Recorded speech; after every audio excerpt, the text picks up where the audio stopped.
Ladies and gentlemen, welcome. Today's class is going to be about, since we're mourning, we're in the 3 weeks of mourning. Next Sunday's Tisha B'Av. We're mourning the fact that Jerusalem is not built. So, is it a mitzvah to live in Israel nowadays? Even before Mashiach? And also, another fascinating question that I saw in Yechavedat, Chelek Gimel, Siman Samech Tet Sefaradi Tahor Sim'an. Let's say somebody goes to Yeshiva Israel, goes to Kibbutz, birthright, and he loves Israel, and he wants to live there. He ends up staying there. But his parents say, no, you've abandoned us. We know one of the 10 commandments is to respect your mother and father. So must you abandon Israel and come move back to the States or Europe or where have you?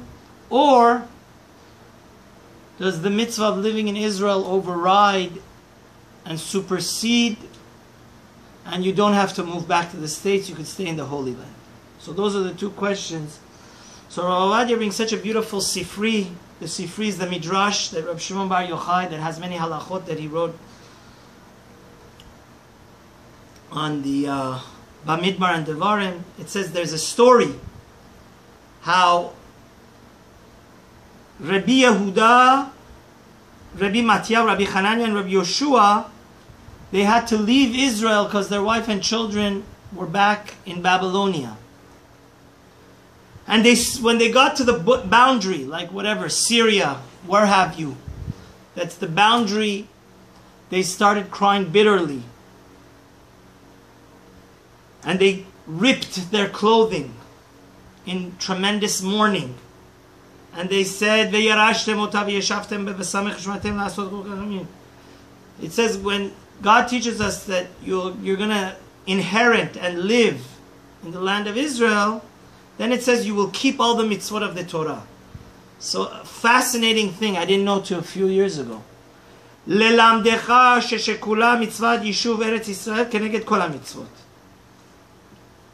Guess what? There are certain mitzvahs that have a very, very extraordinary superpower to them. Like the study of Torah is equal to all the mitzvot. The mitzvah of sisit. And the mitzvah of living in the land of Israel is so awesome and amazing that it is equivalent to all the 612 other mitzvot. And when they realized this, they decided that they were gonna not leave Israel, rather settle in the land of Israel. And you know, the Daf Yomi we had a few months ago, there's a Gemara in Ketubot, Daf Kuf Yud.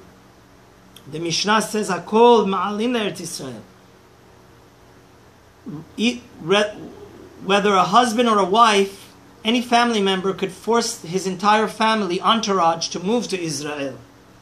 But, en hakol motzin. But you cannot.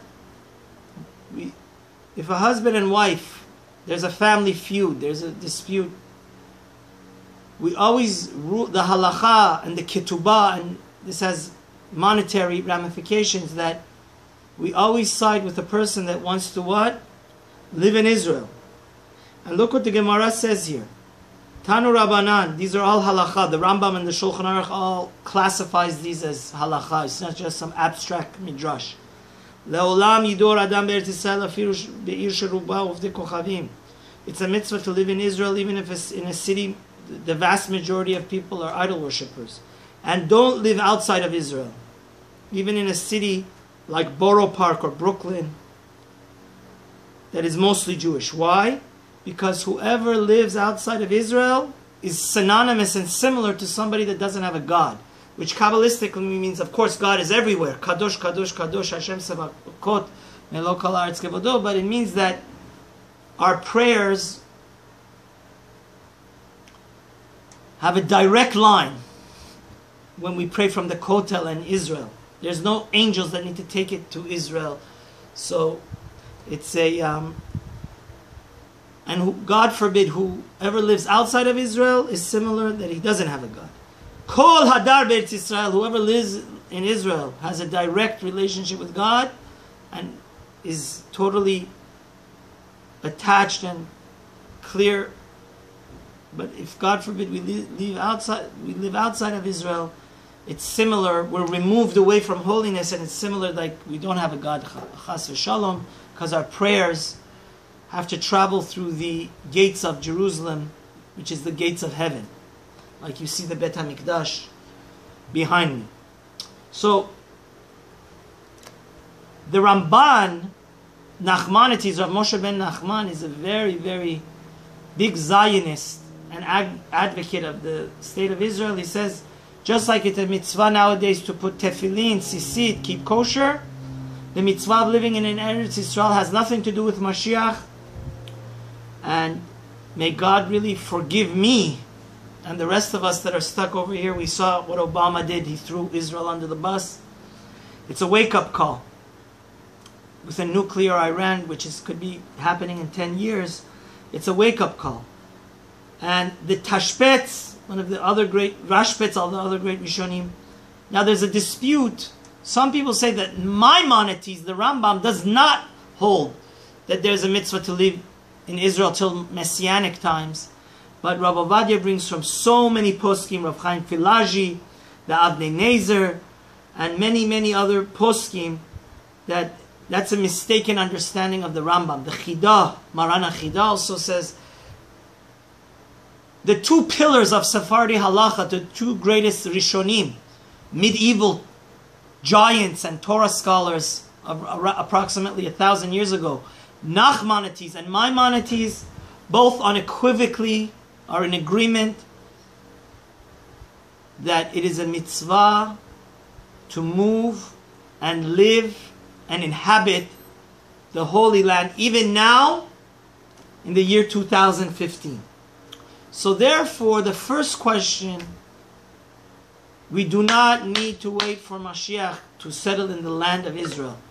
The mitzvah applies, and truly, Baruch Hashem, Israel, there's so much yeshivot and Torah there nowadays that it's really, especially for the people that are more observant, it's really, really a breath of fresh air. It's really like a Garden of Eden, both on every level, physical, material, technological, and spiritual. Israel is at its pinnacle, at its climax, and anybody that could get up and run away from this exile is doing a tremendously, tremendously great mitzvah, which is equal to all the other mitzvahs. So imagine you put a weight, you put a scale.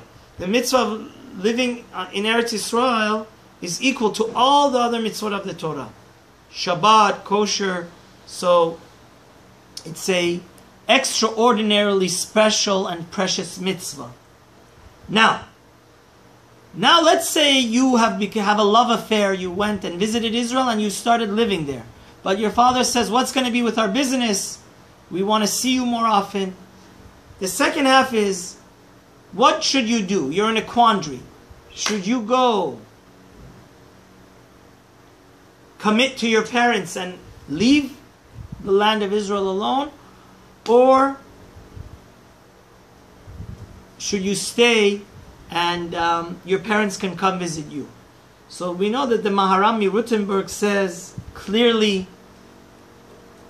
this question was dealt with almost 1,000 years ago, which was in the times of the Crusades, which was, it was much, Israel was a whole different society. It was very dangerous. But the Maharami Rutenberg, which is the mentor and the Rebbe of one of the great Rishonim, the Rosh, says, She'en leben lishmoa la'aviv kishen shelo la'alot. If you, whether you're living there or you want to go live there and your father and mother are against it, you do not need to listen to your parents. Why? Because I want to tell you a very important rule. And that rule is, yes, it's a tremendously important mitzvah to respect and honor our parents and try to keep them happy. But that's only in personal things. But if the parents tell you, don't keep Shabbat, don't do Netilat Yadayim, don't keep kosher, don't go to pray in the Kenisa, there's no mitzvah to listen to them, because your parents already have to listen to God. Why? Like the Gemara in Yevamot Daf Hey Amud Bet says, it says in the Pasuk, honor your mother and father and respect God. So it says, push comes to shove, if your parents don't want you to do a mitzvah, and God obviously is commanding you, even a rabbinic mitzvah, you listen to God, and you don't need to listen to your parents, because your parents are also subservient and also have to listen to God. So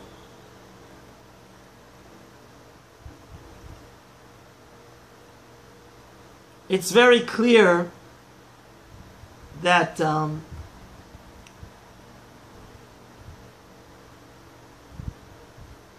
you have to stay in the land of Israel if you really want to, and there is no mitzvah to listen to your parents to abandon the land of Israel.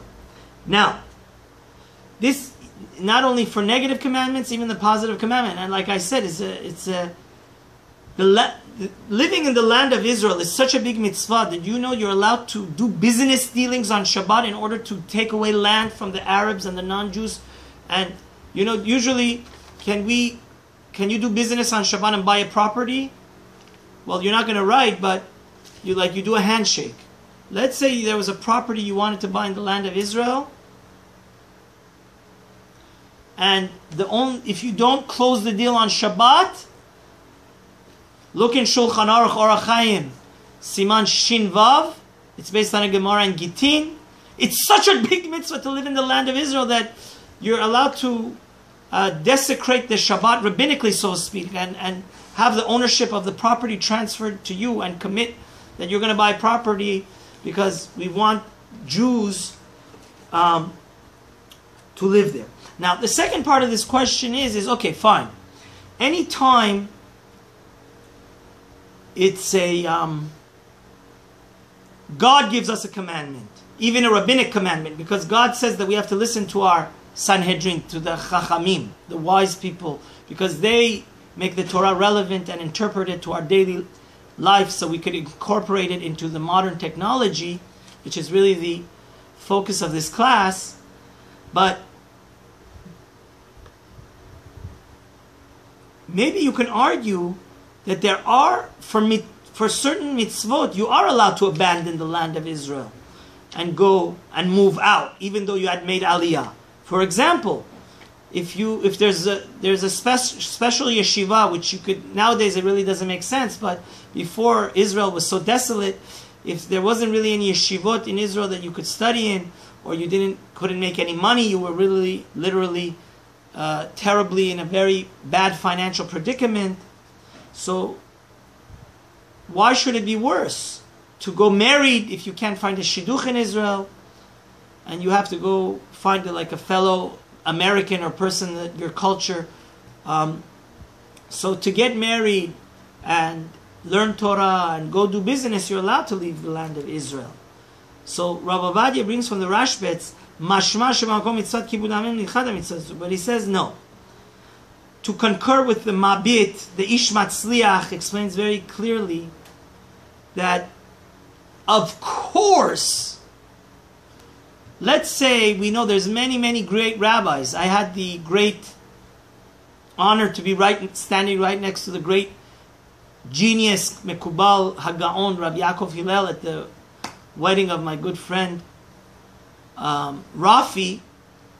Of course, in order to teach Torah or spread Torah or do fundraising, if you are living in the land of Israel and you want to come enlighten and give lectures and raise money for your yeshivot that are living in Israel, so there's no question that a child that has decided not to listen to his parents, which he has every right to do, and stay in the land of Israel, of course, what the poskim, if there's a contradiction kind of between the Rashbetz and the Teshuvot HaMa'abit, but Rav OVADIA, according to the Ish Matzliach, the great rabbi of Tunisia, explains that everybody's in agreement here. What was meant here is that, of course, if parents are elderly, you can leave the land of Israel for a month or two to go and visit them and be together with them. But, of course, ultimately the right thing to do is to go and back to the land of Israel and live there. So just to recap, we're not allowed to buy any new things, and we do many different symbols and make our life much more difficult and decrease our happiness. Tonight is Rosh Chodesh Av, to show that we miss the land of Israel, and there's no question. There's some people that believe that until the Messianic times we must not go to Israel. That is not the opinion of Harav OVADIA Yosef. Clearly, it's not the opinion of the Rambam. It's not the opinion of the Ramban, the greatest of all Sephardic Rishonim. And a person that his parents really are upset with him, they want him to abandon the land of Israel, he should not. He does not need to listen to them. But of course, he would be allowed to and go visit him. May Hashem bring the Mashiach very soon, and may all of us go back to our holy city of Jerusalem, holy land of Israel, and live in peace and prosperity. Shalom.